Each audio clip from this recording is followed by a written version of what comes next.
नमस्कार मित्रांनो, आपल्या व्हीएनके फूडमध्ये तुमचं मनापासून स्वागत आहे.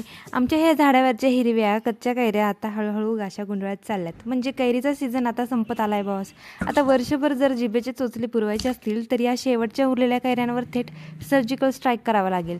म्हणूनच आज आपण बनवणार आहोत वर्षभर टिकणारा, लहान मुलांपासून ते मोठ्यांपर्यंत सगळ्यांना आवडता मऊ लुसलुशीत कैरीचा छंद, म्हणजेच गुळांबा, मुरंबा. तुमच्याकडे काय म्हणतात त्याला नक्की कमेंटमध्ये शेअर करा.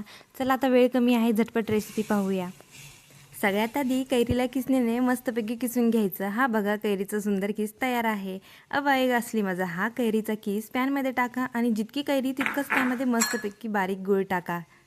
गुळामुळे याला अप्रतिम गावरान चव आणि छान डार्क सोनेरी रंग येतो. आता मंद आचेवर गूळ पूर्णपणे विरघळू द्या. आता या दोघांची पॅनमध्ये अशी काही गट्टी जमू द्या की त्यांचा टेक्स्चर एकदम जाडसर आणि चकाकणारा झाला पाहिजे. जसं तुमचा आणि तुमच्या पार्टनरचा मूड गोड असतो अगदी तसंच. शेवटी यात टाका सुगंधी वेलची पूड आणि किंचित मीठ. हा गुळ आणि कैरीचा मेळ म्हणजे नुसती चव नाही तर आरोग्यासाठी अमृत आहे. गुळामधील आयर्न आणि कैरीतील व्हिटॅमिन सी एकत्र आल्यामुळे शरीरातलं रक्ताचं प्रमाण वाढतं. जेवणानंतर हा 1 चमचा गुळांबा खाल्ला की पोटाचे गॅसेस आणि अपचन गायब होतं आणि उन्हाळ्यात शरीराला कडक थंडावा मिळतो.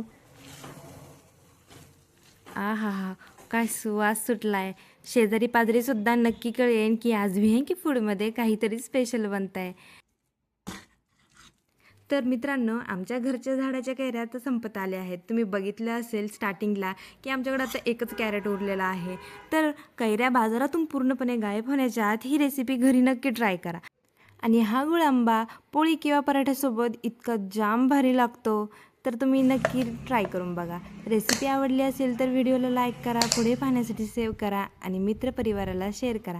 अशाच कडक रेसिपीजसाठी व्हीएनके फूड चॅनलला नक्की सबस्क्राईब करा आणि कमेंट करून सांगा तुम्हाला कैरी आवडते की आंबा. पुन्हा भेटूया. जय श्रीकृष्ण.